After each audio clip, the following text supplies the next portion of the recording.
Hi, I'm Robbie Lawler. What's up, Fight Family? This is your favorite MMA coach, Thiago Alves, the Pitbull. Hey, what's up, guys? I'm Pedro Munoz. This is Mike Brown. Guys, I am Alexei Olenik. And welcome. And welcome. And welcome. And welcome. And this is We Want Picks. And you're watching We Want Picks. To We Want Picks. To We Want Picks. To We Want Picks. To We Want Picks. Hi, everybody from American Top Picks.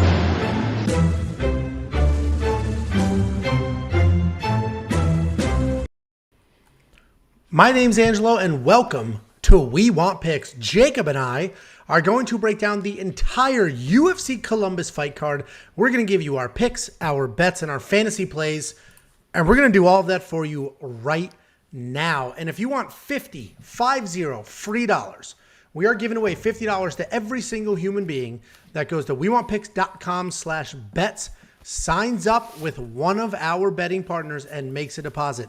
It's that simple. WeWantPicks.com/bets. Sign up with one of the partners, make a deposit, let us know after you do with the claim your $50 form on the page, and I send you $50. It's that simple. I literally was 2 minutes late to this filming because I was paying people. And this is brought to you by BetU Play to Earn. BetU Play to Earn is the world's first play to earn sports and esports betting game. If you love crypto and you love betting on sports, this is for you. There's a link in the description, or you can just go to betuearn.com. That's bet, the letter U, earn.com. And ODDSJAM. ODDSJAM has the fastest real-time data integrations with all of your favorite sports books to spot discrepancies between those lines and help you make risk-free bets. Check them out now at oddsjam.com. And if there's a fight or a couple of fights or any other sport where that line is moving, play the books against each other, and you do that at oddsjam.com. Jakey boy, we're coming off a spectacular UFC London card. UFC Columbus, another full crowd fight night, not in Vegas. You think we're going to ride that hype this weekend? I'm excited, and I was actually thinking about attending this with Big Don and company, but unfortunately, the reason I was going to go was for Amanda Ribas. It was Michelle Waterson and Amanda Ribas were supposed to be on this card, and I might have got a restraining order and a stalking violation if I would have showed up. So luckily, that fight dropped, so I'm not going to be there. But I was looking forward to it. This was going to be an incredible card. I still think there's some good matchups on the card. Yeah. It should be a fun one. This card's much trickier. All of you are bragging about how much money you made last weekend, and we obviously did really well too. One of you is making stupid comments about me saying Vargas over Patty. But when Patty got dropped in 30 seconds, I didn't look so stupid, did I? Anyway, we're not arguing that. Anyway, this is a far trickier. This is a far trickier card than last week, so be careful with your money. First up, at UFC Columbus, we have Luis Saldana taking on Bruno Souza. Luis Saldana is 15-7 overall, 4-1 in his last 5, coming off the loss to Austin Lingo. Bruno Souza, 10-2 overall. He's also 4-1 in his last 5, and he's coming off a loss in his UFC debut. Luis Saldana is a very versatile striker, both offensively and defensively. He likes to fight on the outside, and his ability to move out of the way but still strike as he's doing that is really nice. He does have issues with wrestlers, but he's making adjustments, and he's now training with Henry Cejudo, so I have to imagine he's closing those wrestling gaps. Bruno Souza, Luis Saldana. Huh. Don't do that. I was listening. No, don't do that. I was just listening. Bruno Souza, you'll be off the show. I will put an application. I said okay. I said okay. I didn't say anything. I'll get somebody with a better voice, less red hair. I mean, 2 seconds. It doesn't. 2 seconds. It doesn't get better than this. Okay. Silky smooth. Bruno Souza is coming off a short notice loss in his UFC debut, but he actually looked good in that fight. He would have won that fight if he just had a touch more offense, but his defense looked great. He has that karate style striking. I've compared him to Lyoto Machida in the past with how his stance and how he bounces in and out and how he fights. He does have very low hands. He does look to counter. He essentially hops way out of the way and then comes blasting right in with heavy counter shots. I was really high on Bruno Souza in his last fight, and I still am. That very specific striking style, people have had success with that, and he is pretty successful with that. And I think his style is a problem for a lot of people. The issue, though, is his volume. He just doesn't push a pace. He is 100% counter. Where Lyoto Machida had phenomenal counters, he still had offense. Where Bruno Souza just doesn't really let his hands go. If Luis Saldana comes charging forward, he just comes running in without setups, I think Luis is going to have issues because that's exactly where that counter-striking style thrives. He's running in, he's not paying attention, I step out, bang. So if he comes charging in, he may have some problems. But if he picks his shots well and still applies pressure, I think Luis Saldana is going to win a decision. Bruno's lack of urgency could lose him this fight the exact same way it lost him his last fight. I think this is a close fight, but it doesn't matter how high I am on Bruno Silva. I don't trust his offense. I'm going Luis Saldana in the opener, and I think these odds are spot on. -120, I think that's spot on. A slight favorite. What do you think, Jakey? There's I think most of these fights, I feel like the odds are like really, really, really good. Even if it's a close matchup, they have it close. If it's wide, they have them wide. So I agree. I think these odds are spot on. I like Luis in this matchup. You mentioned Bruno. It really just is his volume that scares me to death because he's okay with being boring. He's not going to change. He's going to keep doing what he's doing. He's going to throw his little front kicks. He's going to do his little karate stuff. And Luis Saldana, I mean, the guy was on a 5-fight winning streak before his last fight, was dominating that first round. And it turns out, I think he broke his foot. He had some sort of foot injury at the end of that first round and really wasn't the same after that. He couldn't really keep up that pace, and he ended up losing that fight because of it. But I mean, he was on his way to dominate that fight. I love his ability, his confidence in the octagon, right? He's very loose in there. His hands are low. You know, sometimes that's a bad thing. Obviously, you could get caught. But in this matchup, I kind of like the way that he can be in and out with the karate guy, as you mentioned, not all in, all at once where you get countered with those heavy counters. So, you know, I like Luis Saldana. I like him because he can grapple as well if he needs to. He doesn't, rely on it. But there's an opportunity, with that front leg in front of you, you grab him, take him down, and win that round. So I like Luis Saldana in this matchup. I think it's close, but I just like it's his pressure more than anything. And it's not stupid pressure, it's smart pressure. He's a very confident fighter. And I also think he's going to chew up that front leg with leg kicks. That Bruno front leg, those karate stances, they're heavy on that front leg. I think Luis chews it up and then gets to pressure early. So, yeah, sounds like we're pretty aligned here. Like I said, my one concern for Luis is if he does come charging in, that's exactly what that karate style is waiting for. Please attack me with reckless abandon and you'll get blasted. And, people in the comments are talking about some of the decisions that Bruno Souza has gone to. Yes, a loss, but went to a decision with a couple of really good fighters. But you go to a decision because he doesn't engage. So he's very defensively sound, even though it's so funny. I say how defensively sound he is. He has a negative striking differential. He lands 3 significant strikes per minute and gets hit with 5. But that's just one fight worth of data. And, so you can't really put too much on that. But so we both agree. Do you like Luis Saldana at $8,300 in DraftKings? I don't think so, because those karate guys are hard to finish. It's hard to really land good shots on those guys the way they get out of striking range. Maybe if he grapples, maybe there's a weird submission threat, but I still don't like the $8,300. And I really hate the $7,900. Yeah, I don't think $8,300. To me, it's right there in the line because I think Luis wins. That's 30 points right there for a win. You get a couple takedowns, which he's not a giant takedown guy, but if you got a couple takedowns or cage control, lands some strikes, he could be worth it. But I do imagine this is a pretty low-scoring fight on both sides. 75 strikes to 43. I think this is a less, even if it goes to a decision, because I think Bruno Souza is so technically sound, he will avoid a good amount of these strikes. And if his volume in this fight is anything like his last fight, he's not landing 43. What do you think? Yeah, I agree. That 75 is pretty high because it takes some time to get used to those karate guys. I mean, even if you're training for it in training camp, it's still, when you're in front of them, it takes you a round or two to really get the motion in the ocean there. So I'll probably play less. Please don't. No. Okay. Anyway, that's for Monkey Knife Fight. If you don't know what that is daily fantasy. Go to WeWantPicks.com/MKF. They will instantly match your deposit. And essentially you go in there, you see these strike lines, you say more or less. And if you're right, you can triple your money, 25 times your money if you string a whole bunch of them together. It's a lot of fun. And if you want $50 free, I will Venmo you $50. Cash App, PayPal, Venmo, whatever you want. Just go to wewantpicks.com/bets. Sign up with any one of our betting partners and make a deposit. You got to make a pretty good deposit, but I send you $50 as a thank you, and they'll match all your money and do those things as well. Next up, at UFC Columbus, we have Aliaskhab Khizriev versus Denis Tiuliulin. Aliaskhab Khizriev is 13-0, so he's obviously 5-0 in his last 5, but he is coming off somewhat of a long layoff. Little over a year he's been on the sidelines. Denis Tiuliulin is 10-5 overall, 4-1 in his last 5, with all 4 of those wins, including the loss, being finishes.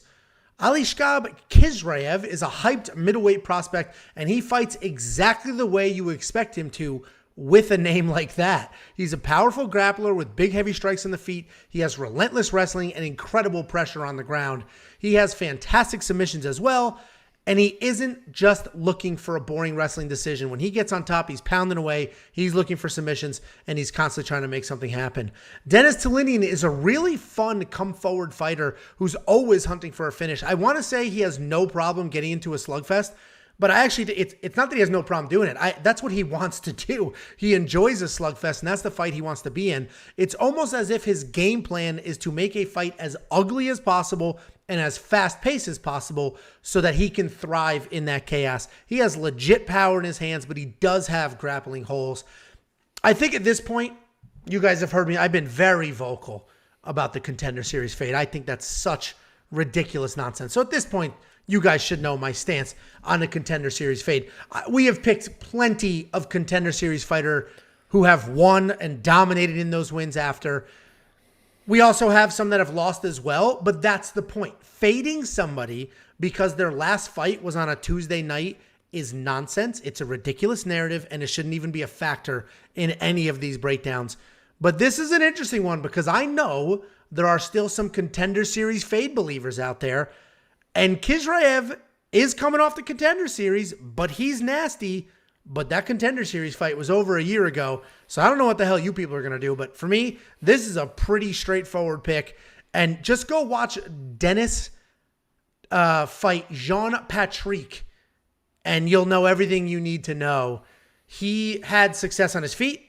No real answer for the wrestling or the grappling. He was able to stun Jean-Patrick a few times, but Khizriev has a much better chin than Jean-Patrick does, much better wrestling than Jean-Patrick does, and I think he will be absolutely unfazed on his feet, clear path to victory with the wrestling and the top control. I mean, the dude's a massive favorite. I don't think I'm changing any minds here, but what do you think, Jicky boy? I think Khizriev better grapple. Did you say, uh-oh? Because you took too long. It's like, here we go. Yeah, I honestly, I think Khizriev should grapple. He better grapple. That's where he's got a huge advantage. You mentioned the holes in Denis's game. He is, I don't want to say clueless down there, but he really is. If Khizriev wants to grapple, he should easily grapple and dominate this fight. But if he doesn't grapple, and sometimes in his fights he does strike, I think Denis is the better striker. Oh, yeah. And things could get very, very interesting on the feet because if you watch Khizriev, I don't think he's that good. I mean, he's a good grappler, but as a well-rounded fighter, he's just not there. He's 13-0. That record is a little inflated because if you watch the level of competition he's had, he just dominates those fights. And I mean, he can't really help. You know, he does exactly what you're supposed to do when you're beating, regional guys that aren't very good. But I mean, he's got a 57-second submission, a 57-second submission, a 39-second submission, a 28-second knockout, a 58-second knockout, a 50-second submission. So he hasn't really been in, and I'm not saying Denis is like this next level guy that's going to, take the head off the dragon here, but this could get very interesting if this stays on the feet. And Khizriev has shown before that he's willing to bang a little bit. So if you're Khizriev, you better grapple because things could get interesting. I don't like these odds at minus, whatever he is, minus 450, whatever. And I might throw a little bit of a flyer on Denis for like a weird KO knockout because as you mentioned, when he wins, he's got power. Yeah, it's usually with knockout, and he throws it. He knows that's what he's got. So this could be very dominant or get very interesting. But my pick is Khizriev. This is old school striker versus grappler. I think it's literally that cut and dry. I think if Khizriev does anything other than grapple, it's stupid. That's your path to victory. Take the path to victory because I mentioned that Jean-Patrick fight. The reason I mentioned that fight is because it's exactly this. It's striker versus grappler.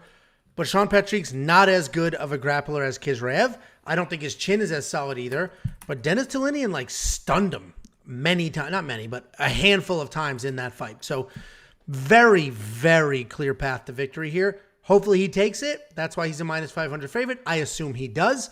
We do not have DraftKings pricing just yet because Denis Tiuliulin is stepping up on short notice. So he's a last-minute replacement here. I forgot to mention that. So that's obviously important as well. And Monkey Knife Fight, 43-23. Man, this is such a tricky line because I think it's less if you look at their records, right? But I think it's more if Denis just has a little bit of success. If he can create that just tornado of chaos that he likes to do, I think he gets past that 23. And then Khizriev on top is very busy, but Tiuliulin's clueless. It's probably less, honestly, but this could be, 1.5 rounds. They both blow past this, in my opinion. What do you think? I think this is a short fight. I think, especially short notice, he's going to come in throwing bombs and either get double legged and submitted, or he's going to knock the dude out. So I think this could be like an under. I'm going to play probably the under 1.5 on this. So I think it's a less. Yeah, I mean, you're probably right. That's probably the safer play, especially if you look at their records. But, I mean, Denis, 23 strikes. He does swing wild, fast and wild. So if he has a little bit of success, he'll get past that. But, yeah, 43, I guess if he gets one takedown, that's pretty much it from there because there are some big holes for Denis. I mean, it could be either on his back or mount within seconds. Yeah. Yeah, less is probably the play. Check that out at WeWantPicks.com/MKF and check out our $50 bonus offer. If you go to WeWantPicks.com/bets, sign up with any one of our 5 betting partners, make a deposit, let us know after you do, and we send you $50 as a thank you. It's literally that simple. Click the links, make a deposit, get yourself paid. Next up, at UFC Columbus, we have David Dvorak versus Matheus Nicolau. Matheus Nicolau is 17-2 overall. He's 4-1 in his last 5, and he's coming off a win over Tim Elliott back in October. David Dvorak, 20-3 overall, 5-0 in his last 5, and he has not lost a fight since 2012. 10 years since that guy lost the fight. And David Dvorak is a striker with nice forward pressure and activity. He has really nice low kicks, and he pairs that with solid boxing. He's fundamentally sound and very good overall. While he has no takedowns in the UFC, he was able to showcase his scramble and jiu-jitsu skills in his last fight with a submission win over Juan Camilo Honderos. Matheus Nicolau is a good, clean striker who's technical but not comfortable. So he can be robotic at times in his striking. It just doesn't look like it flows as nicely as it should be. But he's doing the things he's supposed to do. His feet are where they're supposed to be. His hands are where they're supposed to be. Honestly, it just looks like somebody who's following a playbook. It doesn't feel very natural. Matheus is a very competent grappler, though, and with takedowns in 4 of his 5 UFC wins. When he gets you to the ground, he will stick with control. He'll work towards submissions when they present themselves instead of just chasing and forcing. He's not really creating scrambles. He's enjoying the control time and then plotting from there. I think this is a fun fight, and I mentioned this in a lot of my breakdowns. There are fights where my brain and my gut completely disagree, and in this one, it's doing the same. My brain is telling me that these guys are pretty evenly matched on the feet, but Matheus is the better grappler with better wrestling. So how could I not pick him, right? No, you're waiting until I'm done. So how could I not pick him, right? They're even on the feet, and he's got the better grappling. But my gut is telling me that David is actually more comfortable everywhere, and maybe they're kind of even on their feet, but David's comfortability striking should give him that edge there. And even in fights where he was out-grappled, like against Bruno Silva, the little Bruno Silva, he stayed composed, and he made that up in the striking changes and won that fight. The odds makers have a slight lean towards Dvorak. I'm on the other side. It's always hard to pick against a guy who has more ways to win, and I think Nicolau just has a few more ways to win, but this is close. I think it's a toss-up. Yeah, you had your hand, a skinny dweeb in the back. How did you pick this fight, or did you just say it's close? Did you make a pick? I picked Nicolau. Okay. You're supposed to, I was raising my hand because you were like, my brain and my gut. I think you're supposed to follow your heart. Is what I think you're supposed to do, not your gut. But I don't have a heart. Ask my wife. I don't have a heart. All right. Yeah, I think Nicolai's a play here, but somebody mentioned it in the live chat. This is a complete toss-up because on the feet, these guys are almost carbon copies of each other with their speed. I don't think anyone's gonna have a speed advantage. I don't think anyone's gonna have a power advantage. I think they're carbon copies of each other.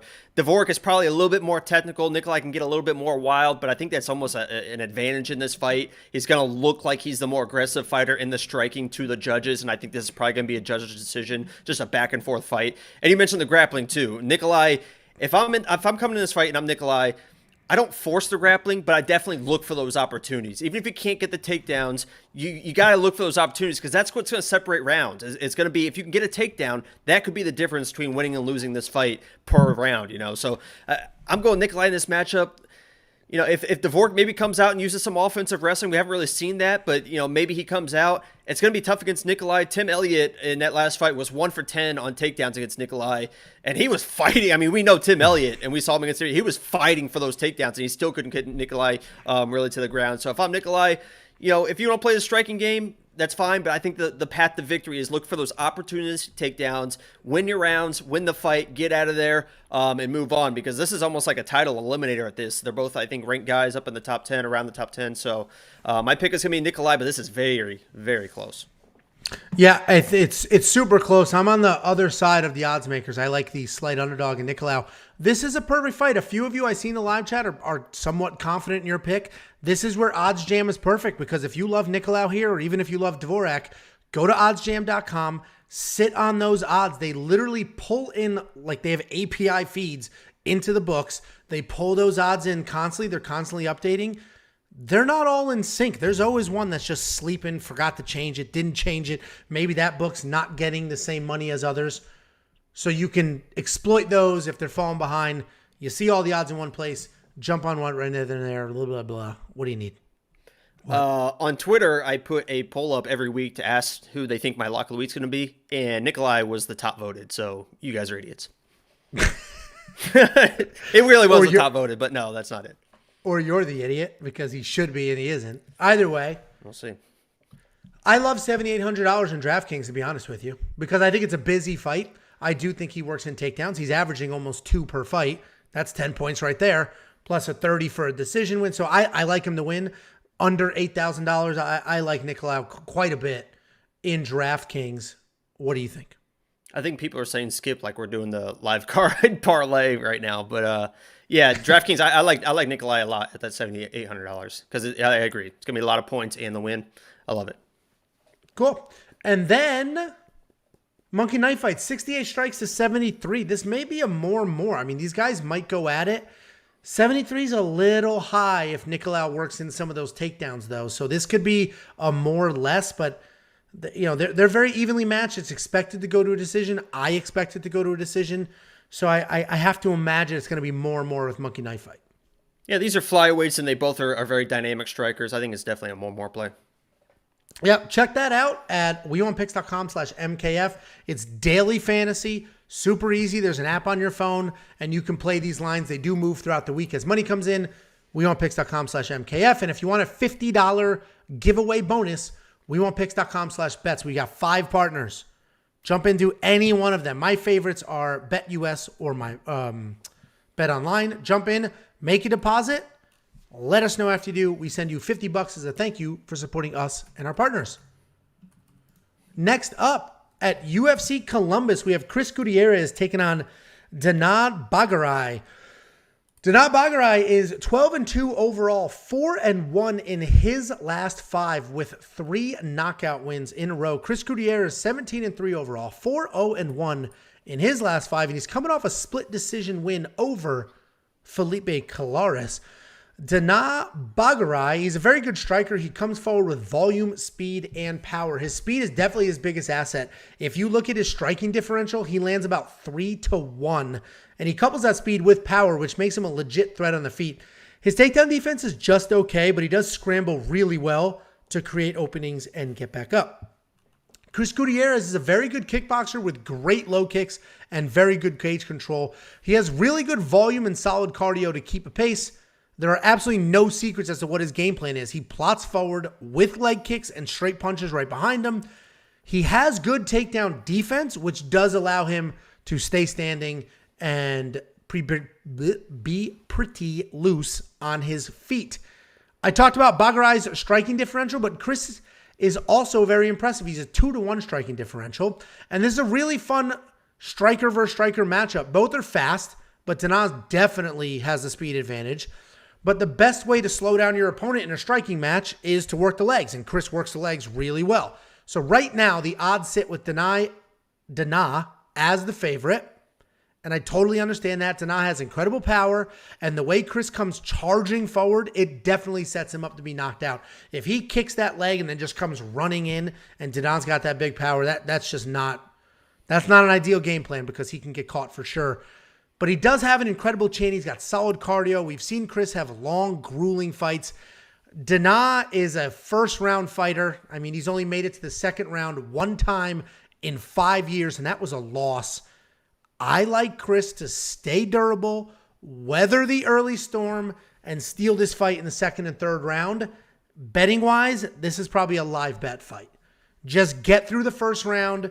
Danaa will be a massive, ridiculous favorite. You'll get plus money on Chris Gutierrez, and then he'll take the next 2 rounds because Danaa's a first-round fighter. What do you think, Jackie boy? Was your pick, Chris? It sure was. Do you want to bet? Yeah. Okay.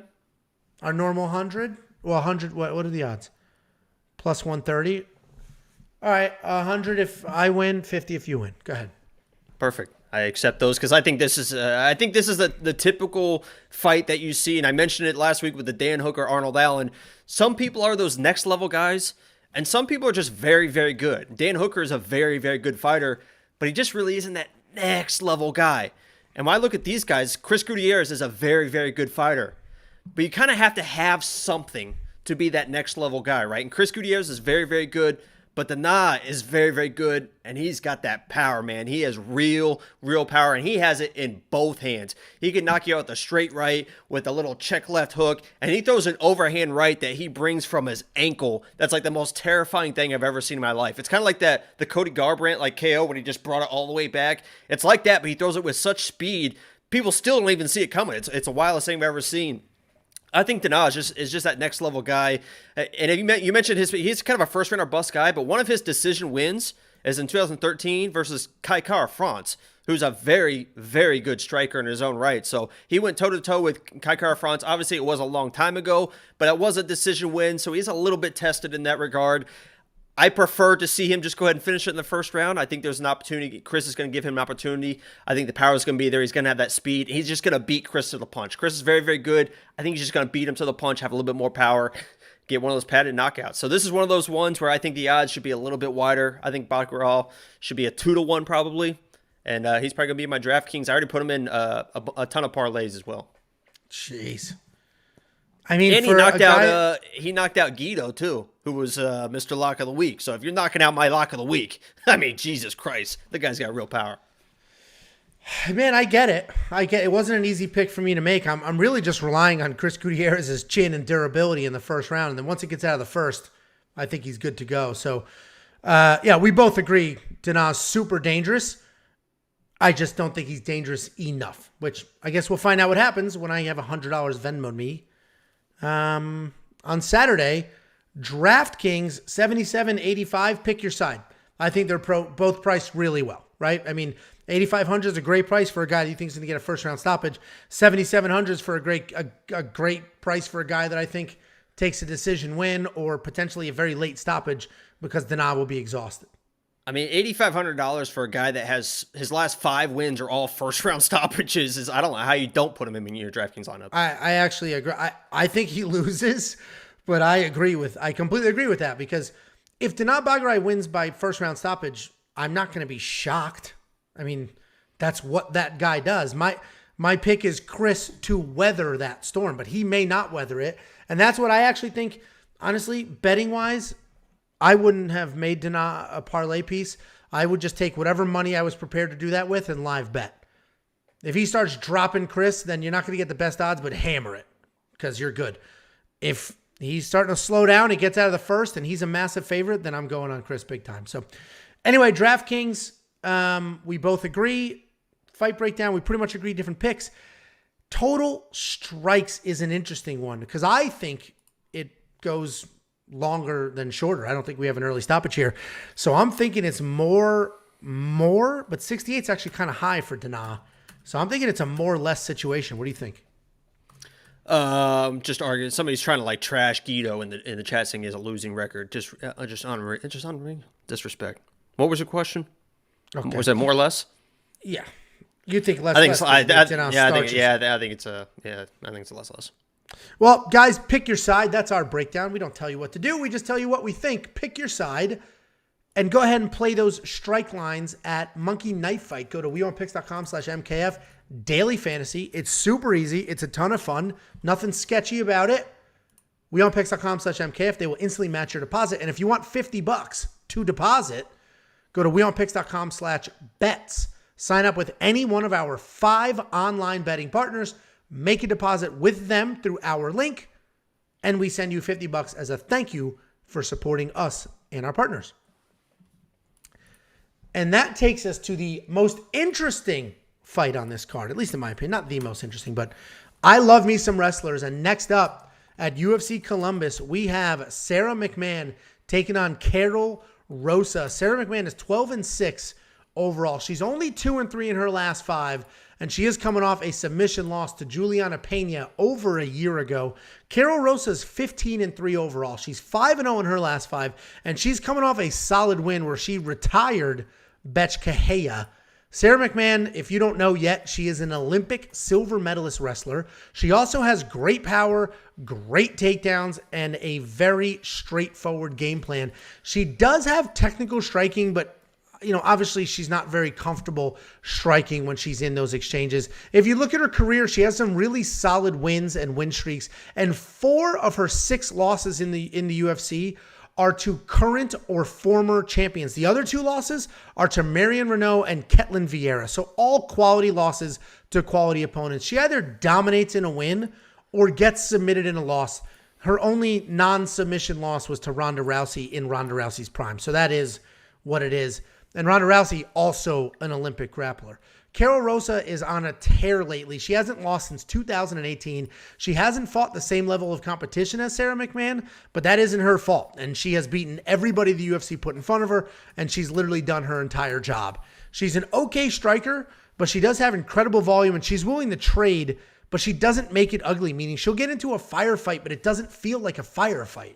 She just somehow comes out of those getting the better of the exchanges, even though she did put herself in harm's way. She is a decision fighter, though, but she does have solid takedowns if she wants them and solid takedown defense to keep it standing. I think this is a super tricky fight. I'm going to tell you right now, I don't love my pick. But I think this is a tricky fight because Sara McMann's record as of late it's not impressive. But she has only fought high-quality opponents, and when she can avoid being submitted, she's dominant. Karol Rosa has an insane striking volume and an incredible 91% takedown defense. I do see Karol winning every single striking exchange, but I think Sara's able to get the takedowns, and styles make fights. I just don't think Karol Rosa has the offensive jiu-jitsu to submit Sara McMann or sweep her on the ground. And I don't think she has the power in her hands, so she'll win the striking exchanges, but I don't think she has the power in her hands to knock Sara out, which means I think Karol Rosa spends a lot of time just defending takedowns or trying to work off her back. I'm going with the underdog, Sara McMann. I'm a sucker for wrestlers, and that might be what's happening here. Don't follow the pick. Don't trash me for the pick. But styles make fights, and if I'm just looking at them stylistically, Karol Rosa doesn't have knockout power, doesn't have, submissions off her back, and Sara McMann is just going to wrestle. That's all she's going to do. Wrestle, wrestle, wrestle. So, but Karol's very good. Jacob, I know you disagree with me already, but what's your breakdown? No, I mean, I disagree with the pick, but I don't disagree with the breakdown. I mean, that's exactly what needs to happen for Sara McMann to win. She needs to get the takedown. She needs to dominate. And she was doing that same thing to the now champ, Juliana Pena. I mean, she was dominating that fight, taking Juliana Pena down, just controlling her. And then eventually in the 3rd round, I think she got a little tired, got judo thrown, and then once she was on the bottom, she ended up getting submitted. And as you mentioned, that's kind of how she loses fights.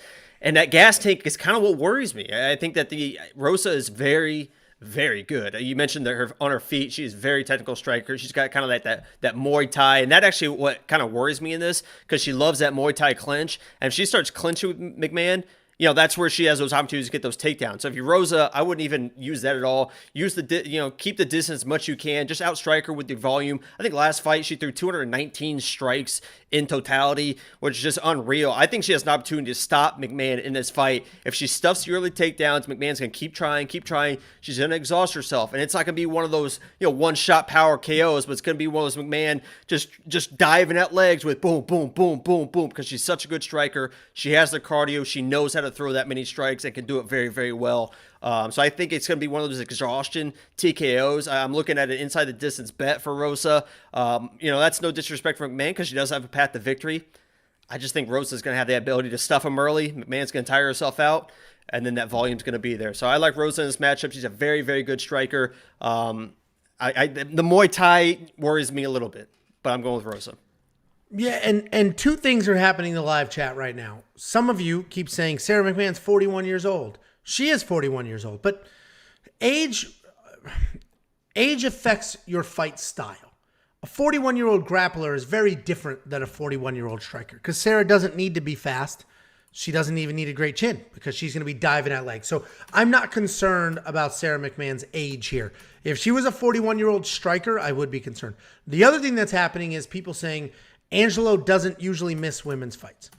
And not to be high on myself, but for some reason, I somehow pick women fights really well. Last week, I got that one fight. I got that one fight wrong. What was her name? The split decision. Yeah, Corey McKenna. I got that fight wrong, but if you listen to that breakdown, I was one of the only people in the world talking about how her opponent does not suck. I was like, this is a close fight. Her opponent is very good. You cannot look at the Sijara Eubanks Whoa, I fight. said the same thing. I said she had power. But everybody else was like, she sucks. She doesn't belong in the UFC. And I was like, no, we were she both doesn't aligned. We were both suck. aligned. Anyway, my point is, even if Sara McMann loses, these odds are wrong. I think these odds are wrong. She has such a clear path to victory.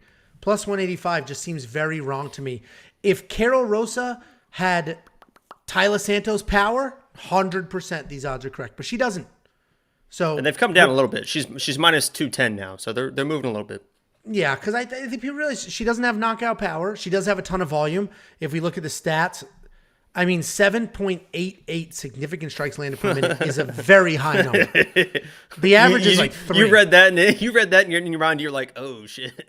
It's a very high number, but it doesn't matter because Sara McMann's not trying to outstrike her. She's just trying to outgrapple her. So anyway, $7,300 with Sara McMann. It's actually tricky. I said I don't love the pick. If she wins, she's worth that for sure because there's going to be a whole bunch of takedowns in control time. And frankly, even if she loses, like when she lost against Juliana Pena, she could still be worth this. She could score 50 points in a loss if she gets a couple of takedowns, solid control time, then ends up getting, stopped or something later. So do you like Karol Rosa at 8,900 though?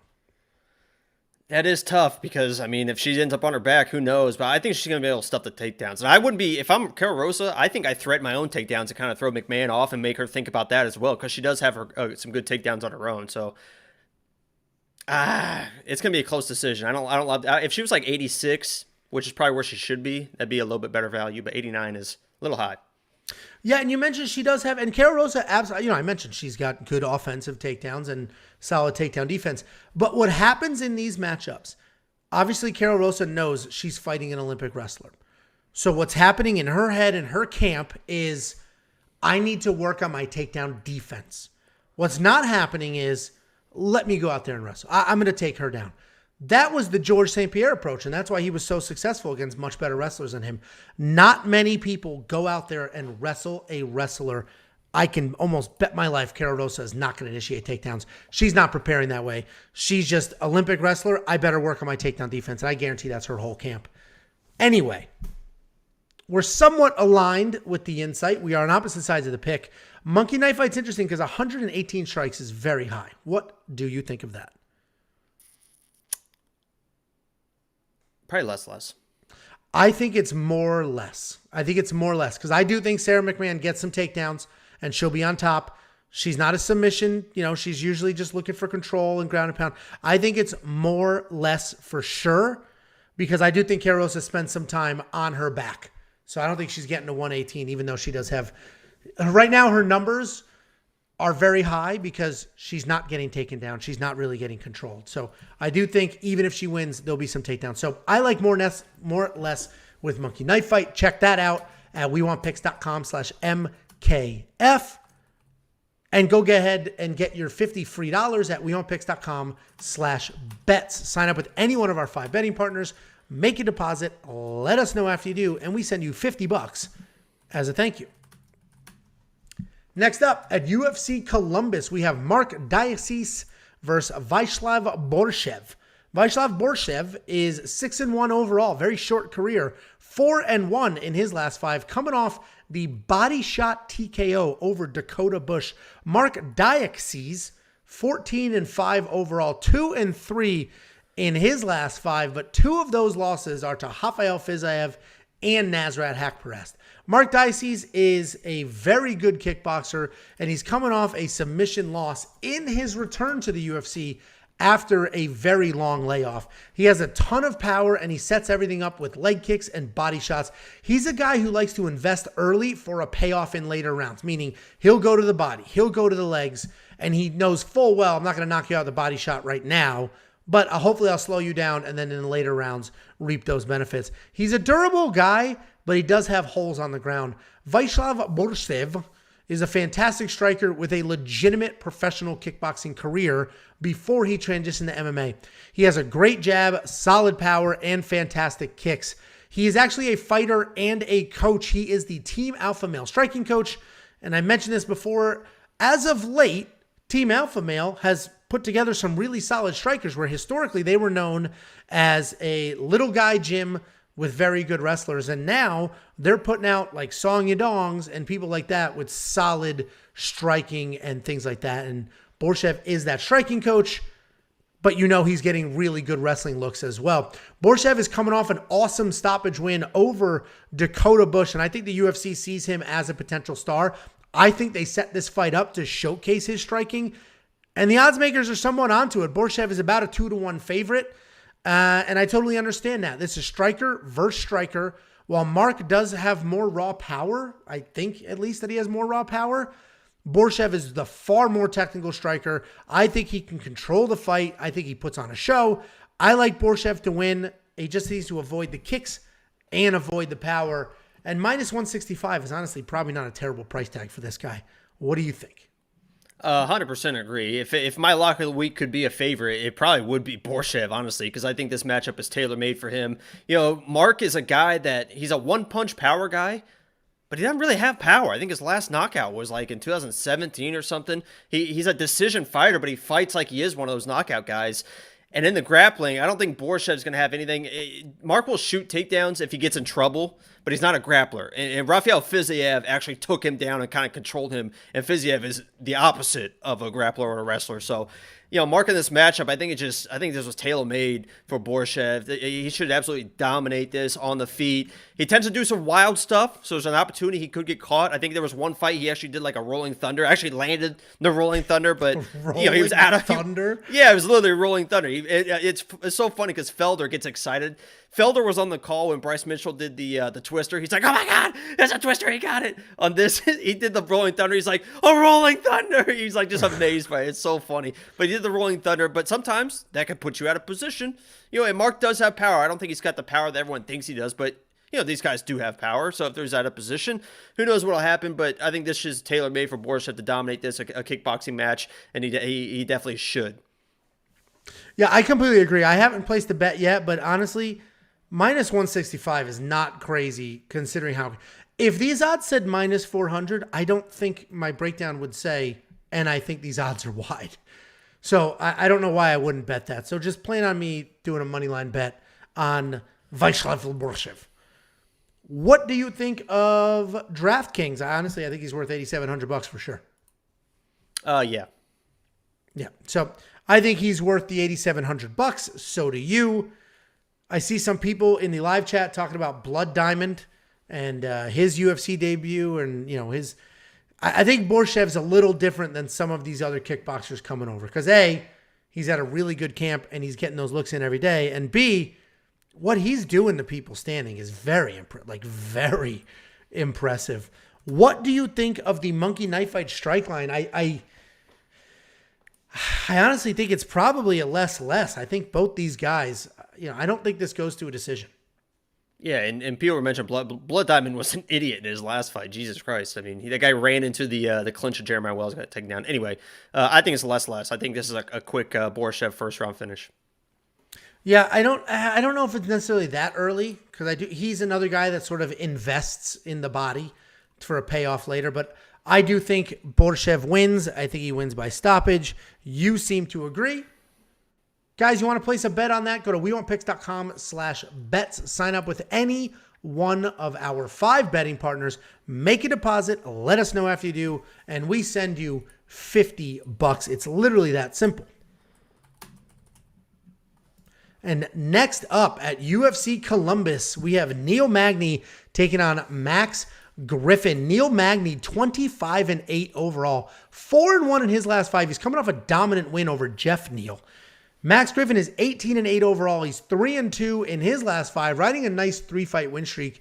Neil Magny's an incredibly well-rounded guy and often overlooked. He's very tough and very experienced. He's hard to put into a bucket because he's skilled everywhere. But if I had to choose like sort of what style fighter he is, I would say he's a striker, a busy come-forward striker.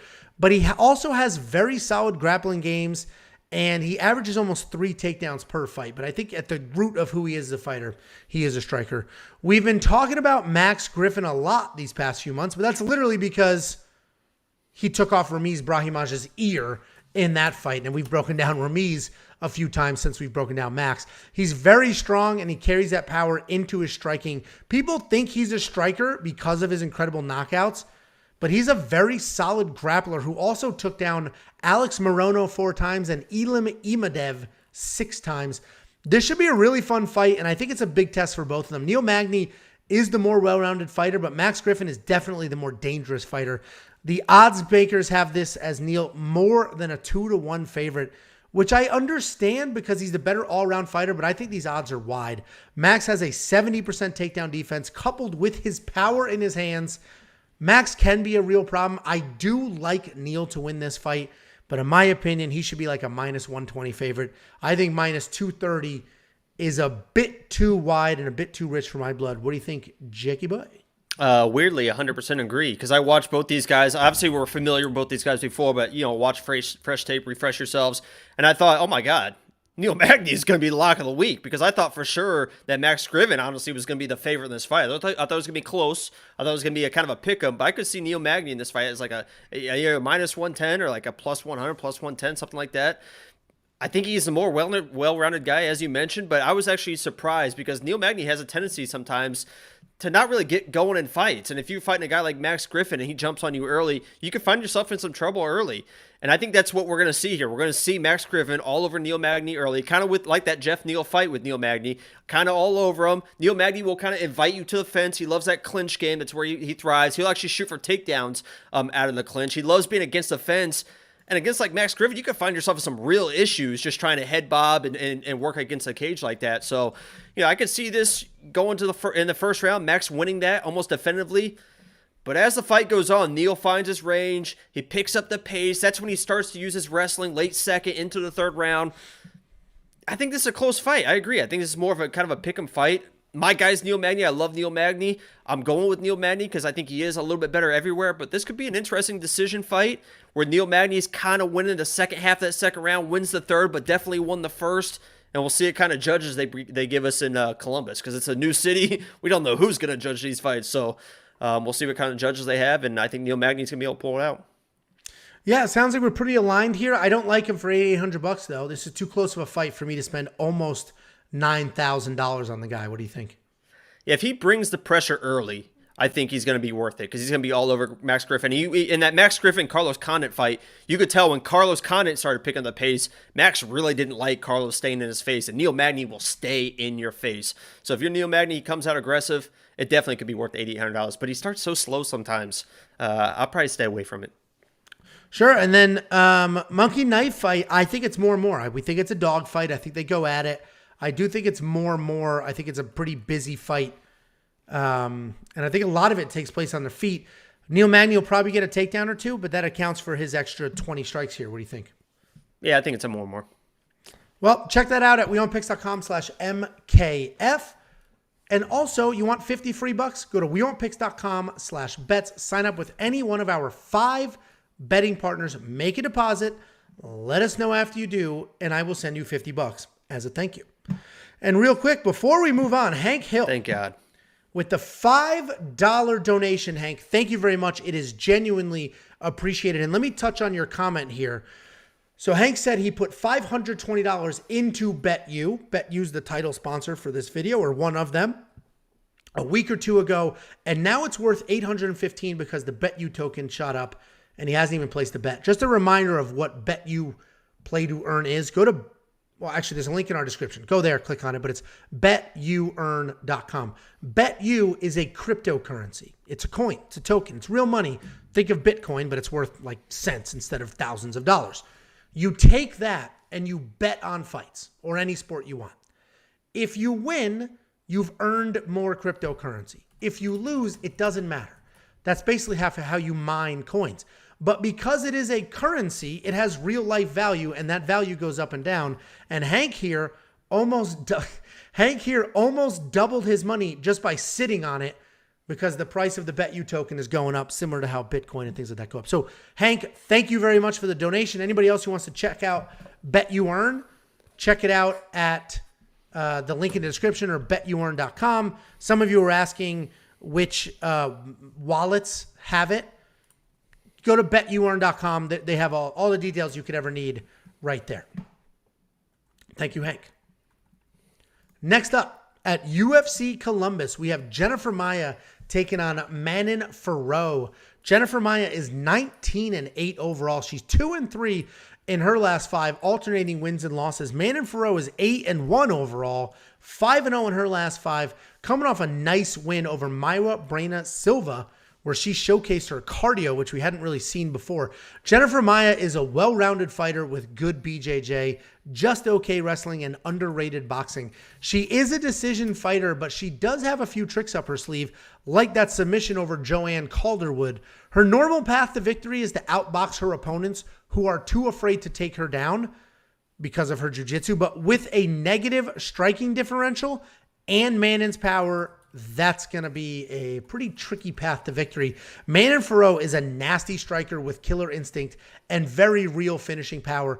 Even when she gets taken down, she has the skills and the fight IQ to work back up to her feet. She likes to fight at range and pick her shots, but that doesn't mean she's low volume. She actually does initiate those striking exchanges pretty often. She just makes sure that she enters the right ones and doesn't end up in a dogfight. She has one of the most impressive striking differentials I have ever seen. For every 7 significant strikes she lands, she is hit with less than 3. But she isn't just a striker. She has takedowns in every single one of her UFC fights, including 2 against Maia Brena Silva. This is one of the most straightforward picks on the card, in my opinion. I think Maia definitely has more experience. She's more well-rounded because of the BJJ threat, and she has absolutely fought the higher level of competition, but I don't think any of that matters because Manon Farrow is a killer on her feet. Maia's 33% takedown accuracy and her 2 takedowns in 8 UFC fights is not going to be enough to get her out of the danger zone of Manon Farrow striking. Jacob, why don't you go ahead and spew whatever nonsense you're about to spew while I put drops in my eyes.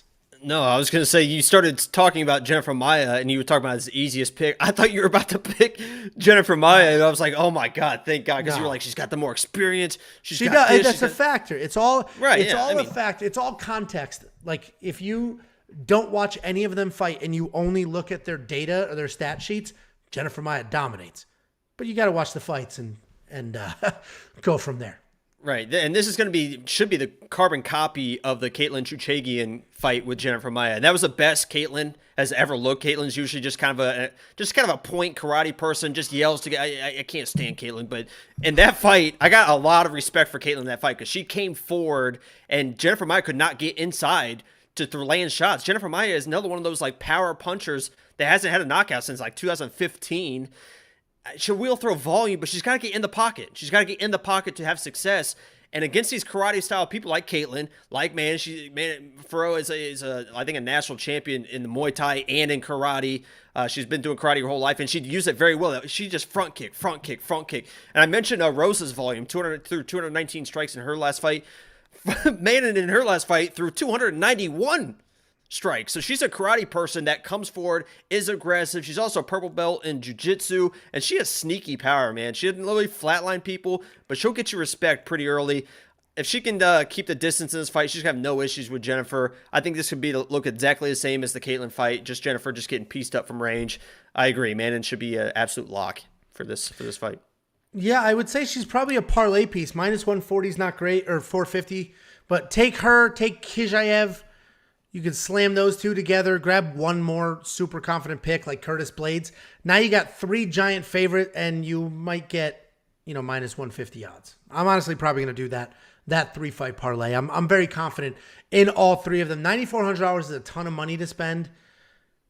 Man, you spend that kind of money, you really want a stoppage. I actually don't. Jennifer Maia is tough. She's, you're not exactly just putting her away.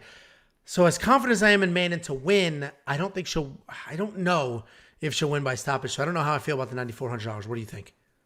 I mean, has she ever been finished? She's been finished. I can't. Super I mean, tough. It was super tough. I mean, decision loss, decision loss, decision loss, decision loss, decision loss, decision loss, decision. I mean, it was 2012 the last time she was finished, and that was a 10-second knockout. So I love Furrow. Maybe if she mixed in some takedowns, because you can take Jennifer Maia down. Her only submission win in the last whatever was she was taken down and then ended up getting a submission. So I wouldn't spend the $9,400, I don't think. It's so unfortunate because when you're that confident somebody's going to win, you just expect them to have in your lineup. And she'll score well. I think she'll score 70, 80, but $9,400 is a lot of money. You really need stoppages. At the monkey knife fight line, I think it's more and more. I think they go at it. I don't think Jennifer Maia gets put out. I think Manon lands like crazy. She probably will work some takedowns, which only helps her number. I think it's an easy more for monkey knife fight. I agree. More. And Jacob agrees. Check that out. These monkey knife fight lines move. They move. These are not permanent lines. So depending when you're watching this, if you like that line and you're confident in it, go to wewantpicks.com/MKF, sign up. They will instantly match your deposit and hit those lines before they move. This is one that I think will absolutely move its way up. And then go to wewantpicks.com/bets. Sign up with any one of our 5 betting partners. Make a deposit. Let me know after you do, and I send you $50. I see D Hitman. Who are you talking about is not in DraftKings? You talking about Khizriev? Because you're right. He's not yet.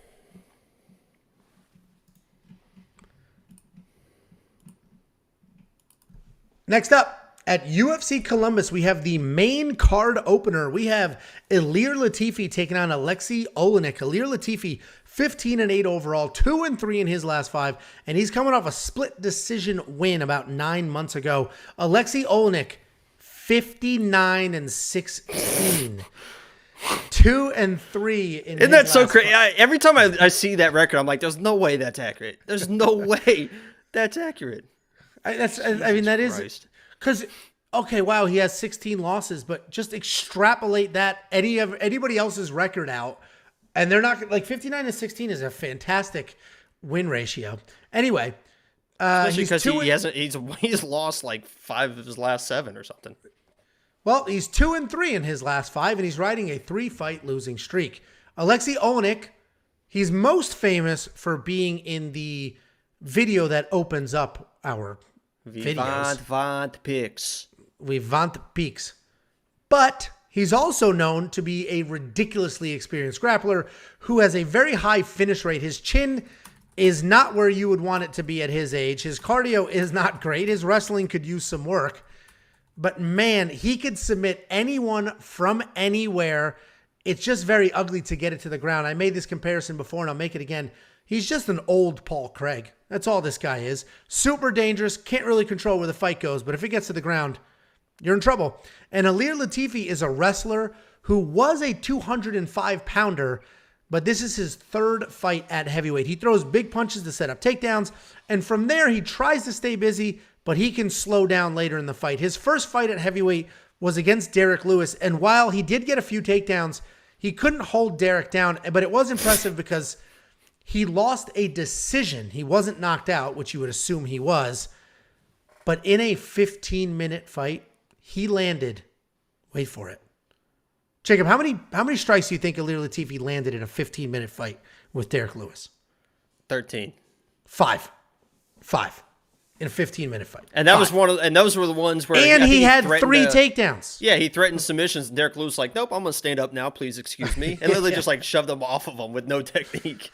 It was crazy. Anyway, it's easy to say that Alexei Olenek, he's 2-3 in his last 5. He's on a 3-fight skid.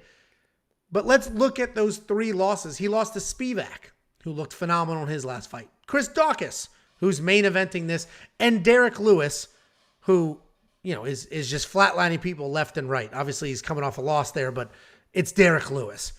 All of those people would beat Latifi as well. So you can't just look at Alexei Olenek's recent record and say, nah, he sucks. All of those people he lost to will beat Ilir Latifi. The biggest problem here is that Olenek is almost 45 years old. He's like 44 in 9 months. And heavyweights, yes, they can have longer careers than some of the lighter weight classes. It's just very hard to back a 45-year-old. Latifi is coming off a bounce-back win over Tanner Boser after his own 3-fight skid. He only landed 10 strikes in that fight. And considering he had 2 takedowns, that's so ridiculously low. This is another spot where my brain and my gut are completely split. My brain is saying you can never, ever pick a 45-year-old to win a fist fight. But my gut is saying that Olenek is definitely more dangerous. He's an actual heavyweight where Ilir Latifi is not. And I got to go with my gut on this one. I think Ilir Latifi is just too low volume. 5 strikes in one fight, 10 strikes. Too low volume to be a real problem on his feet. He's going to look to wrestle. He's going to take Alexei Olenek down. And that's exactly where Olenek wants to be. I'm backing a 45-year-old. Jakey boy, what do you think? Listen, we've had some great success lately. Incredible success. And with success, in the lock of the week, there comes some pressure, right? And we got to really, really focus and lock down. Because I came up with this phrase. Let me know if you like this phrase. I came up with this completely with on my own last night. I was in the shower. I think it's great. With great power comes great responsibility. And I accept that responsibility for lock of the week. I put my heart and soul into it. And I look at this matchup, guys. I'm looking at Vont picks, Alexei Olenek, my guy. And I see some don't do it. I'm telling you right now, I have never in my life been so confident in a lock of the week. This guy, Latifi, his nickname is the Sledgehammer. The guy hasn't knocked anyone out since 2016.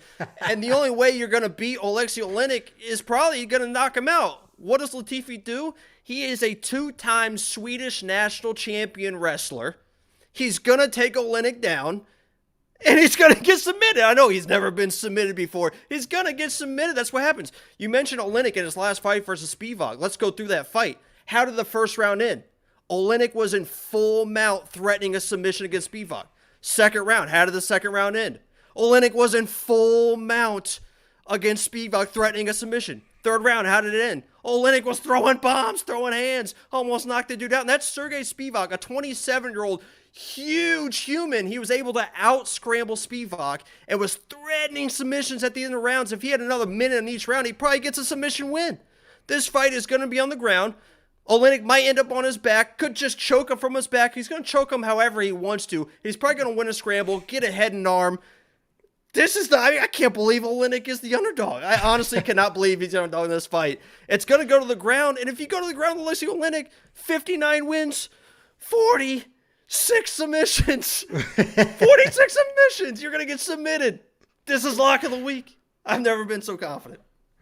Listen, I agree with everything you're saying.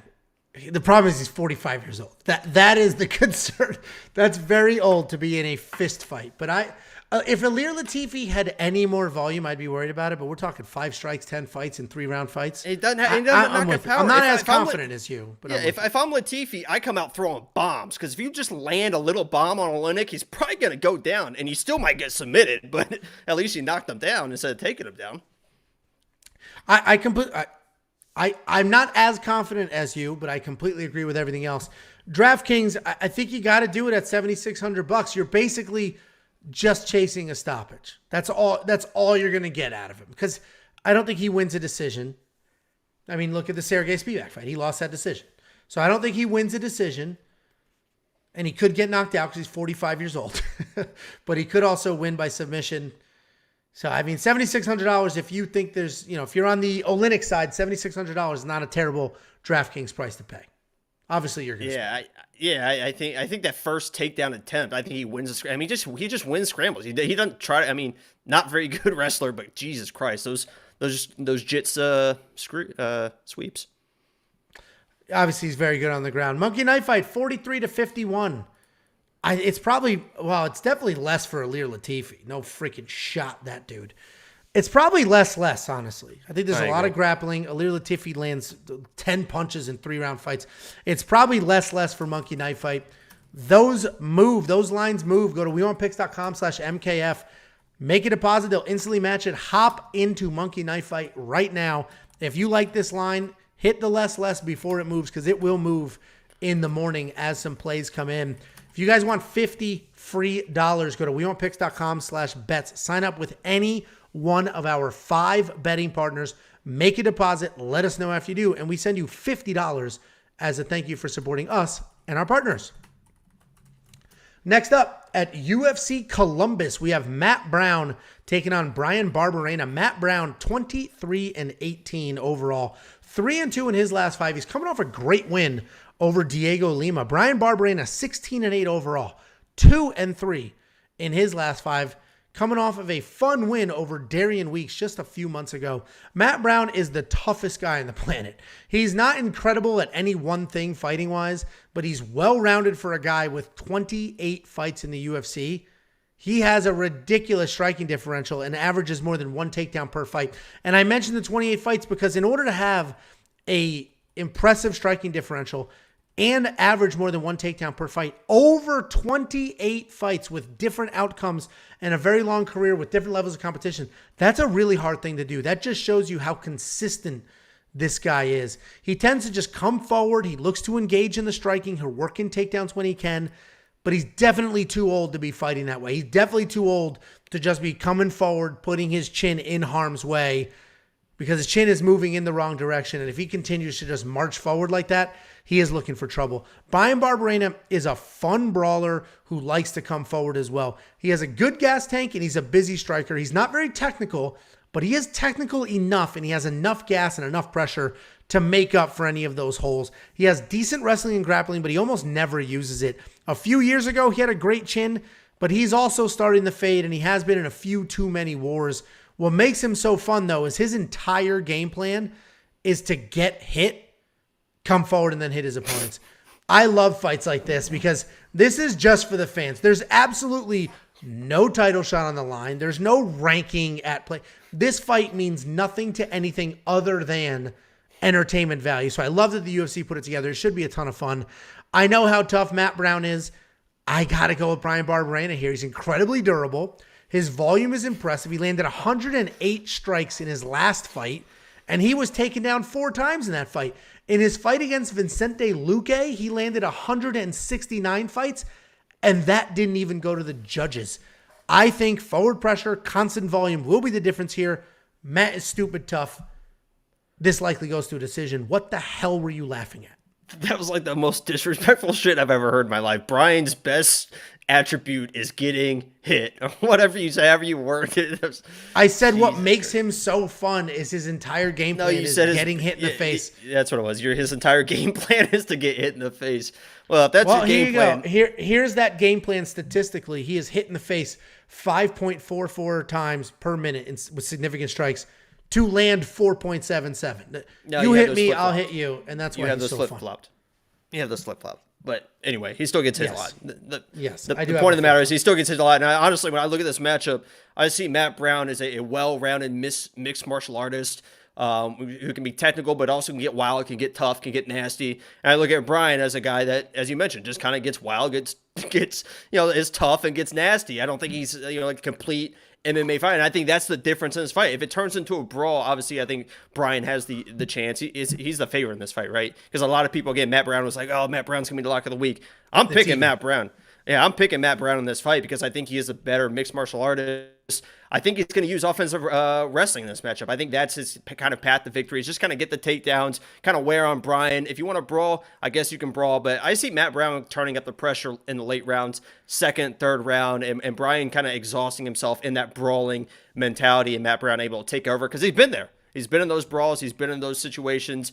And I think he just kind of wears down Brian at the end and maybe finds a TKO finish. So I'm Matt Brown all the way in this fight. I know I'm kind of on the older guys this card, but I just think he's the better fighter. I mean, these odds are dead on even for a reason. I'm not going to argue anybody that likes Matt Brown in this fight. DraftKings has him as a slight favorite. They gave him the extra 200 cushion there. I've only ever seen one time where it was 8,100, 8,100. I forget who that was. Yes, Jacob. I put a old man parlay. I have a Matt Brown, Alexei Oleinik parlay that I think I put a few units on. So we're feeling good about both those guys. Not we. I think Matt Brown loses. We but are feeling fantastic as a channel in totality. I think Matt Brown loses, but I am not going to argue with anybody picking Matt Brown. He just beat Diego Lima, who was young, healthy. Smoked Diego Lima. Flatlined him. He's just tough. Matt Brown's super tough, but so is Brian Barberena. Two strikers. One has crazy volume. One doesn't. I got to go volume. I like Brian Barberena. DraftKings, pick your side. I actually think both of them, this is dead even money in DraftKings. It's probably a solid play. I think they score pretty well. So pick your side. And Monkey Knife Fight, more. No bones about it. It is more. They will go at it. Both of these guys are I mentioned their chins are fading, but they're still pretty durable guys. This likely goes to a decision. I like more Monkey Knife Fight. What do you think? 100%. Well, go to WeWantPicks.com/MKF. They will instantly match your deposit. Play some of these Monkey Knife Fight lines. If you don't know what it is, it's daily fantasy. It's not like some sketchy, it's daily fantasy. They're owned by Bally's, the casino. It's daily fantasy, just like DraftKings, FanDuel, and all of those things. Check that out, WeWantPicks.com/MKF. And if you want $50 free, go to WeWantPicks.com/bets. Sign up with any one of our 5 betting partners. Make a deposit. Let us know after you do. And we send you $50. And that takes us to one of the most hyped fights and definitely one of the most hyped prospects on the entire card, because next up at UFC Columbus, we have Askar Askarov taking on Kai Kara France. Askar Askarov, 14-0. He's 4-0-1, coming off the dominant win over Joseph Benavidez about a year ago. Kai Kara France, 23-9 overall, 3-2 in his last 5, coming off the incredible first-round knockout of Cody Garbrandt 2 months ago. Askar Askarov is a beast. He can Dagestani wrestler and he can Dagestani wrestle and be an effective striker as well. But he isn't just a wrestler on the ground. He threatens with submissions. He fights well off his back if he ends up there. And if you really want to see a showcase of his skills, check out his draw against Brandon Moreno. That was a ridiculously fun fight. He lets his hands fly. He shot takedowns. He threatened with submissions, and it was an absolute war. Kai Kara France is a very good boxer with a ton of power and volume. He's technically sound and works really well inside and outside of the pocket. He has a really nice striking differential of 5-4 and very solid takedown defense at 84%. This is a tough fight to call and will absolutely be fight of the night. Kai is a powerful, fast, and technical striker. Askar is a fast and relentless grappler who is willing to bang the pocket. I don't advise him to do that, though, because Kai did show how good his chin is and how incredible his power is. And in that split draw against Brandon Moreno, Askar Askarov also showed he has a solid chin. He was drilled with a knee to the head, and even though he was wobbled, he immediately transitioned to wrestling and worked his way through that. Kai looked really great lately. He has incredible power, but I just think Askarov is too much for him. I see Askarov winning a close but clear decision, probably 29-28, which is why I love a plus 3.5 bet here. So I think Askarov wins. Kai Kara France, solid underdog money. I don't think he wins, so I'm not betting him as an underdog, but I think he could win one round. I think he could have a successful round, defend some takedowns, get his hands off, get some judges thinking one way or another. You can buy a single round on the judges' scorecard. If you go to WeWantPicks.com/bets, We have 5 partners. The one partner, Bet Online, lets you buy a round. You're buying 3.5 points. It equates to 1 round. If he's plus 280, you'll probably get plus 150 or something like that. I will take those odds. I'm going to place that bet. Jakey boy, what do you think? Fun fact, Askar is actually partially deaf. He has 70% hearing in one ear, 40% hearing in the other. That is fun. Yeah, so this is a little fun fact for the day. I think these people are talking about it in the chat. I think these odds are wide because Askar, if he wants to grapple, that's his path to victory. But this, again, is a guy that is comfortable in his striking. And against Kai Kara-France, that could be an issue because Kai Kara-France does have power, and he's a very, very, very good kickboxer. And you mentioned that Cody Garbrandt fight. I almost think Kai needs to come into this fight almost fighting like Cody Garbrandt. And what I mean by that is you have to capitalize on those striking opportunities. Askar's going to give you an ability to counter and come forward and land some shots before he grapples. You got to come with power, man, because if you end up on your back, we've seen Kai get controlled an entire round before on his back.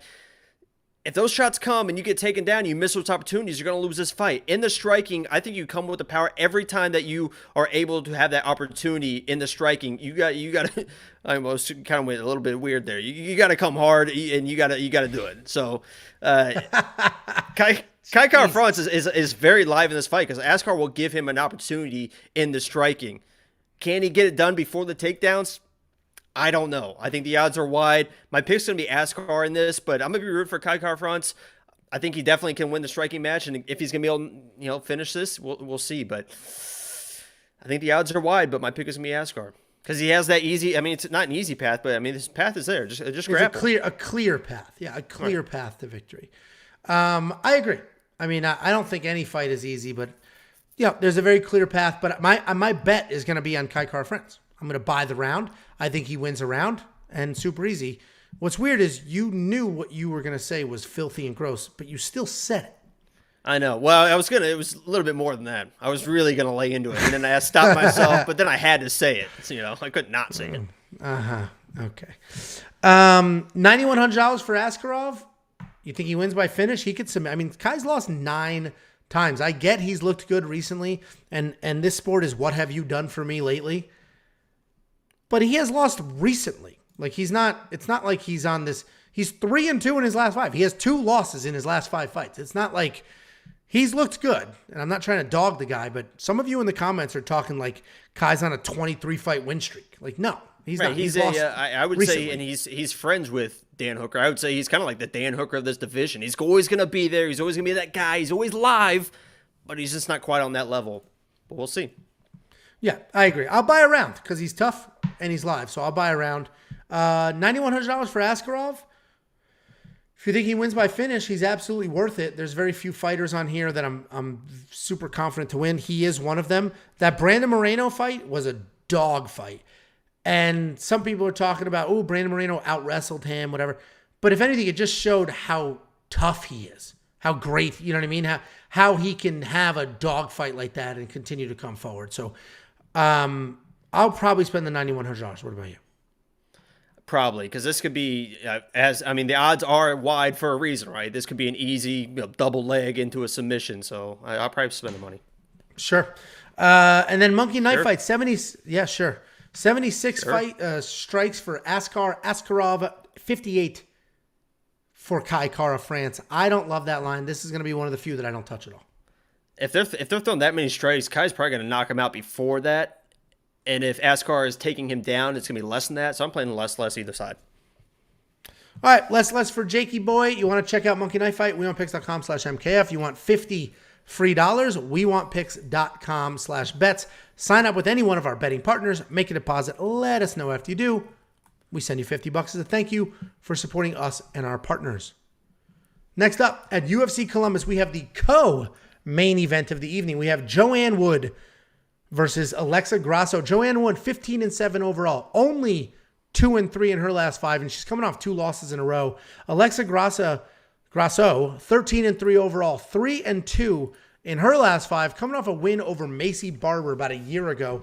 Joanne Wood, formerly JJ Calderwood, is a technical striker with solid kicks and solid pressure. She mixes up her techniques really well with knees, elbows, kicks, and punches.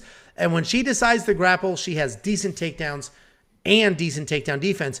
She likes to dictate the pace and has solid volume with an impressive striking differential of almost 7-5. Alexa Grasso is a fun striker with impressive volume and takedown defense. She's listed at 60% takedown defense, but even Carla Esparza, who's probably top 3 wrestlers in the division, only went 4 for 11 with her takedowns against Alexa.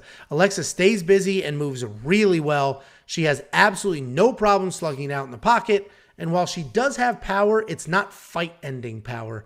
The books have Alexa Grasso as well beyond a 2-1 favorite at this point. And I think that's wide. She's undefeated in her new 125-pound weight class. But Joanne Wood is a big test. She has only fought the best in the world, and she's incredibly well-rounded. She's coming off a 2-fight skid, but one loss was to Taila Santos. The other was to Lauren Murphy. Both of those women are ranked top 5 in the division. I think the books are giving I don't think the books are giving Joanne enough credit here. I like her in this matchup. Listen, Lauren Murphy, a lot of people think Joanne won that fight. And Lauren Murphy's the strongest, biggest woman in that division. And that was a split decision. Taila Santos hits like a truck. Alexa Grasso does neither of those things. She's not incredible. She's undersized for the division. And she doesn't have that same power Taila Santos does. I like Joanne in this fight. She's a pretty big underdog here. I'm liking her. I might throw a money line bet on her, but let's be honest. I know you're going to go the other side here. You're doing your stupid lean back. I'm too cool for this bullshit chair thing. If Alexa Grasso was listed as plus 120, you wouldn't be screaming she should be the favorite. If she was plus 120, she'd be the lock of the week. She'd be the lock of the fucking century if she was plus 120. Yeah, are you kidding me?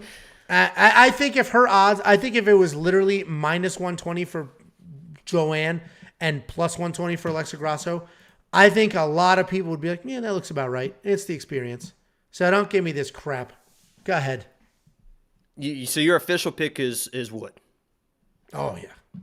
And you want to stick to that. I'm going to give you an opportunity. I'm going to give you an out. Everyone in the chat will all forget about what you said if you want to change your pick to Grasso. Go ahead.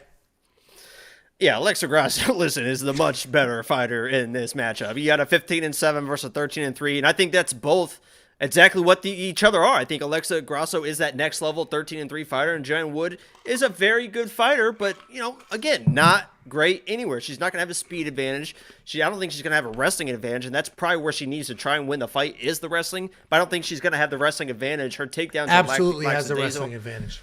Her takedowns are lackadaisical. She doesn't. It's not fast. If she can get to your leg, she can kind of get a takedown. But I think she's going to struggle to get to Alexa's leg. And Alexa, you mentioned she doesn't have real power. She doesn't have knockout power. I agree. She doesn't have like flatline power. But she's kind of got that sneaky power. When she hits you, it's like, oh shit. Like she's not going to knock me out, but that shit hurts, and I don't want to get hit anymore. And that's not going to be very good for Joanne Wood, who really is a kickboxer by trade, who kind of picked up some grappling a little bit later, but. I think it's Alexa Grasso all the way. She has really good clinch control, and I've seen Joanne in her fights get controlled in the clinch before against the cage. I can see Joanne taking lazy shots, getting the clinch. Grasso is able to withstand the shots and get her against the cage and win those clinch controls, and I think she absolutely dominates this fight.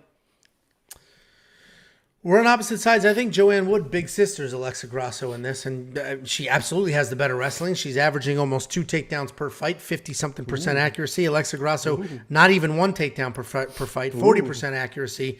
And she's small. She's a 115-pounder who's moved up in weight. She's been done successful. very well. She's looked better at this weight because she was killing herself for that weight because she is a smaller, but it's not like she's like, she's fine. She's faster. And I think that's where that ends. I think Joanne's bigger, more experienced, stronger, better grappler. She's not going to be, I think she's the better striker, but she'll be a step behind because Grasso's faster. But this would be a fun one. I actually, a female co-main event without a title on the line is, people are trashing that. I think that's nonsense. I think this is actually a pretty fun fight, and I'm looking forward to it. And I love seeing, I love these matchups, the aging vet versus the up-and-comer. I love seeing it. Well, you and I are complete opposite sides. I like the $7,200. I will spend that. You spending the $9,000 on Alexa Grasso? Yeah. Oh, well, no, because she doesn't win by stop. Oh, you said yeah. All right. I will not be disrespected. Okay. 98 strikes to 103. I think it's a less because I think Joanne leans on the wrestling, leans on the grappling, literally leans on Alexa against the cage. I think it's a less monkey knife fight. What do you think? I think it's a less too, but not for the reasons you say. I think Grasso is a very patient fighter. She's not like a super like volume all in your face. She's very patient and she times her strikes, and when she does it very well. I think she's going to hit Joanne early, get her respect, and Joanne's going to be a little cautious. And they both, I think Grasso just lands the power shots and wins the decision. Well, it'll be. I think it's a fun fight. People are trashing me, bro. This deserves to be co-main event over Askarov and France Angelo. Nothing deserves to be co-main event, but I'm not going to trash this co-main event. Joanne Woods paid her dues. They're trying to push Alexa Grasso. The Askarov fight, they're going to let him beat up a bunch of people before they really push him. So I see why this is co-main over that. They'd rather push Alexa than him. And its main card is main card. It's so funny. Fight order, once you hit the main card, I don't think it matters. I really don't think it matters. You're watching the whole main card. You know what I mean? Anyway. You want $50 free dollars?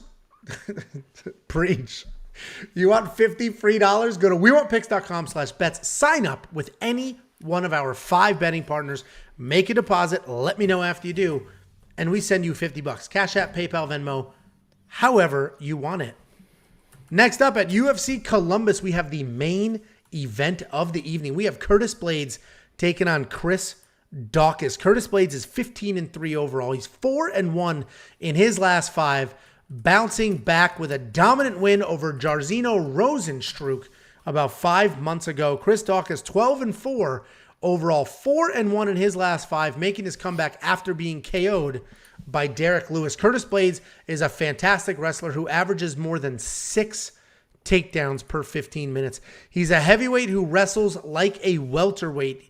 He has fast and clean entries to double legs, and when he touches those legs, he just sprints forward. Like Jordan Burroughs. Obviously, it's a ridiculous comparison as far as accomplishments. Who's but Jordan that Burroughs? What? Who's Jordan Burroughs? Okay, goodbye. Same style wrestling where just the full sprint when he touches legs. And heavyweight wrestlers, including DC, are usually looking for trips and throws. And heavyweights train for trips and throws. They are not training for somebody like Curtis to drop their level, take a legitimate shot, and start running through them. And that's why Curtis has so much success when wrestling other heavyweights. Chris Daukaus is a very good boxer. He's fast at heavyweight, and he ties in combinations really well. He will absolutely be the more technical striker here, and he needs to avoid those takedowns. Daukaus has never been taken down or attempted a takedown in the UFC. But if it does end up on the ground, you have to assume he will be prepared because he has a BJJ black belt. The odds makers love Curtis in this matchup.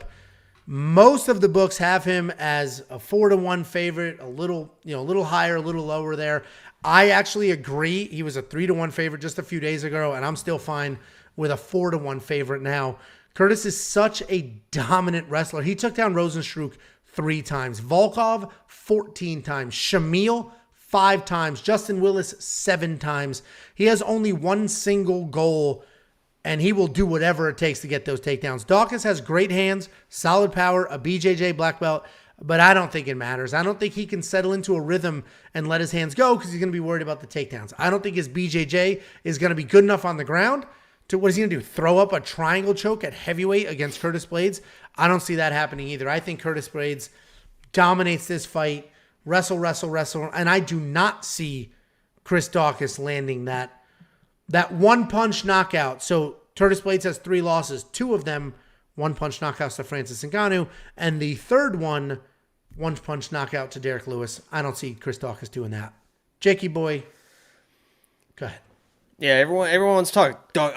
He's a black belt. Oh my God, Chris Daukaus is a black belt. I actually think that him being a black belt is a disadvantage in this fight because he's going to be too comfortable pulling guard and going to the ground. If he was clueless on the ground, he would have a sense of urgency to, oh shit, I need to defend this takedowns. Being a black belt, he's going to be comfortable, and he's been in those positions. So when Curtis is shooting, maybe he tries to grab a guillotine. you're probably not going to guillotine Curtis Blaydes. He knows what he's doing. Once you're on the ground, you mentioned, you're not going to throw up a triangle. You're not going to do something from the bottom against a dominant wrestler in Curtis Blaydes. The people that get submitted are people that find themselves out of position. Curtis Blaydes doesn't find himself out of position. He just blankets you and does not let you move to those positions.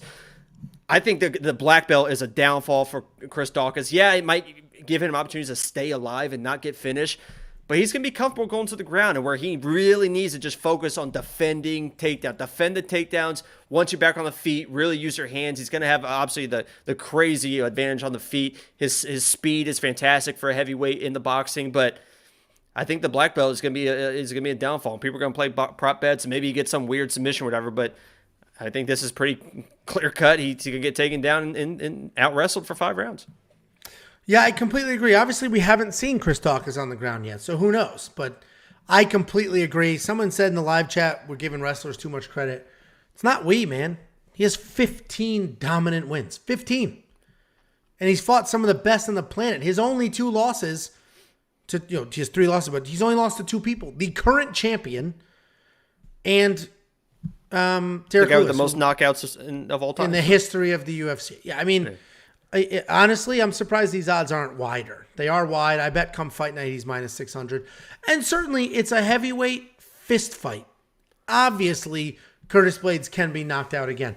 Just like Chris Daukaus can get knocked out. Let's not forget, Curtis Blaydes has one punch slept people himself. So it's heavyweights going at it. When you're thinking about those takedowns, that overhand right comes hot and heavy. Boom. Yeah. 2 big dudes going at it. Both have power in their hands. One a far better striker, one a far better wrestler. You got to go with the wrestler here. I think most people agree. $9,200, I will spend it. There is 5 rounds. The dude averages 6 takedowns per 15 minutes. That's 5 points each. How could you not do that? And this is 25 minutes. And you mentioned Chris's jiu-jitsu can keep him alive. That's DraftKings. You either want him to get stopped early or survive to be taken. He took Volkov down 14 times. That will score better than a stoppage in the 4th round for sure. So you got to spend the $9,200 on Curtis Blaydes. Monkey knife fight, 88-62. What do you think about that? 5 rounds. It's 5 rounds, and Blaydes isn't like a super dominant. He's a dominant wrestler, but not like a dominant finisher type guy. So he just kind of lays on you. It's a tough line. Because Chris from the bottom with those pitter-patter, boop, boop, boop, boop, boop, boop, boop, get off of me type stuff. Tough line. It is a very tough line. I'm not going to play that one on Monkey Knife Fight. There's no reason to play every single one. But if you want to, check it out. WeWantPicks.com. Sorry, there's a great comment. It is for this fight. I think it was TJ Brown said, I have never seen a striker out wrestle a wrestler. Arkansas wrestling, baby. Yeah, Kelvin Mao said that. Funny comment. Kelvin, if you or your family members or anybody you know wants $50 free, go ahead and send them to WeWantPicks.com/bet. Tell them to sign up with any one of our 5 betting partners and make a deposit, and we'll send them $50. PayPal, Cash App, Venmo, however they want it. Any parting words, Jacob? That's our. I'm excited. I mean, yeah, lock of the week gonna be 10-2-1, which is insane. It really is insane. Picking all underdogs. Alexei Olenek, Vivant the picks, the boa constrictor, baby. I believe. I'm rooting for you. Anyway, guys, thank you so much for the watch. There was. Wait. I forgot. Matty Ice, baby. We're doing it. Cole Super Bowl. We're doing it, baby. We got Matty Ice. Okay. Anyway, thank you all so much for the watch. We flexed up to like 150 live streams. So thank you all very much. Like the stream, subscribe, do all the things. We will do a pre-fight live this week, but Jacob's going to be running it. I'm house hunting with the wife. So Jacob is doing that. Don't let the people down, Jacob. We'll see you guys this weekend.